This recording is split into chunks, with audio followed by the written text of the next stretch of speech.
Dans la presse, comme chaque matin, avec Hélène Frade. Bonjour Hélène. Bonjour Damien. Et notamment la une de la presse ce matin, la décision du Pentagone d'ordonner le déploiement de parachutistes de la 82e division aéroportée, déploiement au Moyen-Orient. D'après le Washington Post qui parle de 2000 soldats déployés, Donald Trump envisagerait, je cite, une escalade significative dans la guerre et refuserait d'exclure la possibilité, je cite toujours, d'envoyer des troupes américaines sur le sol iranien.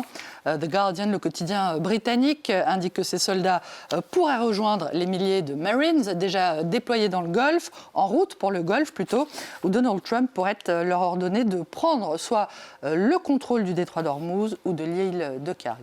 Et c'est dans la presse que sont sorties les premières pistes dont on parle de ce plan en 15 points transmis par les États-Unis à l'Iran pour mettre fin à la guerre. Selon The New York Times, ce plan témoignerait, je cite toujours, de l'ardeur de l'administration Trump à trouver une issue au conflit alors qu'elle est confrontée à ses conséquences économiques.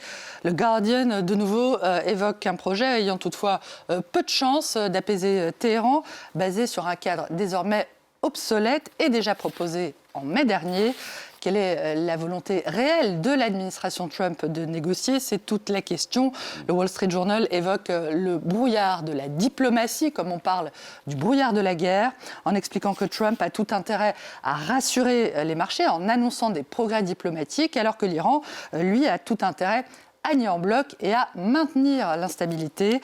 De ce point de vue, le Wall Street Journal estime que Trump a remporté la bataille selon une tactique désormais habituelle, offrir un répit en début de semaine, puis infliger des dégâts en fin de semaine.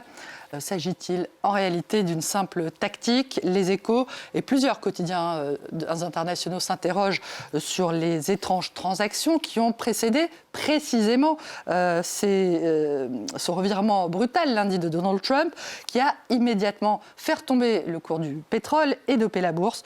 Une coïncidence troublante d'après le journal qui se demande si ces manœuvres n'ont pas pour but de rendre le délit d'initié Great Again, les doutes étant d'autant plus vifs que ces opérations très opportunes en rappellent d'autres, les paris qui avaient curieusement explosé sur la plateforme de paris en ligne Polymarket, c'était juste avant l'intervention américaine au Venezuela.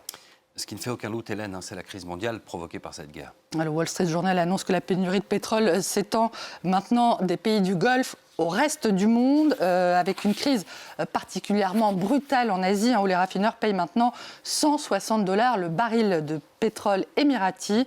En Corée du Sud, le Korea Times fait état de la décision de renforcer les restrictions concernant les jours où les employés du service public peuvent utiliser leurs véhicules dans le but d'économiser 300 barils par jour. Aux Philippines, The Manila Times s'inquiète du risque de voir les avions cloués au sol et c'est une possibilité envisagée par le président Marcos, selon le Philippine Daily Inquirer, qui rapporte que le chef de l'État philippin a déclaré l'état d'urgence énergétique. Moins touchée pour le moment, la France n'est pas épargnée. Le Parisien aujourd'hui en France fait état de l'alerte lancée par de nombreux professionnels qui disent prendre cette crise de plein fouet, alors que le ministre de l'économie annonce un choc pétrolier. Enfin, au Royaume-Uni, The Independent a sorti la calculette, Damien, et a compté que les automobilistes britanniques ont déjà payé près de 300 millions de livres pour la guerre du président Trump. Une lueur d'espoir toutefois, Hélène, dans cette actualité tendue. Lueur venue du dernier rapport sur l'éducation de l'UNESCO, publié aujourd'hui. Et d'après ce document, la bonne nouvelle, c'est que le taux de scolarisation progresse à travers le monde, et notamment au Maroc. Et c'est une bonne nouvelle qui est saluée par le quotidien catholique français La Croix.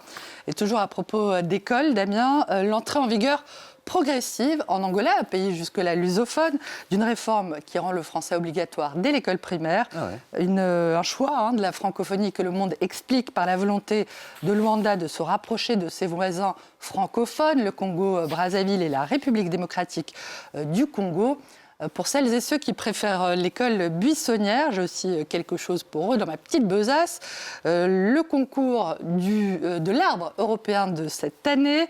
Hélas pour lui, le candidat français, ce magnifique Ginkgo biloba, qui avait remporté le titre l'année dernière, a été rétrogradé à la 9e position seulement cette année. And the winner is, Damien, Le Figaro rapporte que c'est ce magnifique chêne lituanien qui est arrivé à la première position. Et on lui dédie donc la chanson de Brassens. Au pied de mon arbre, je vivais heureux.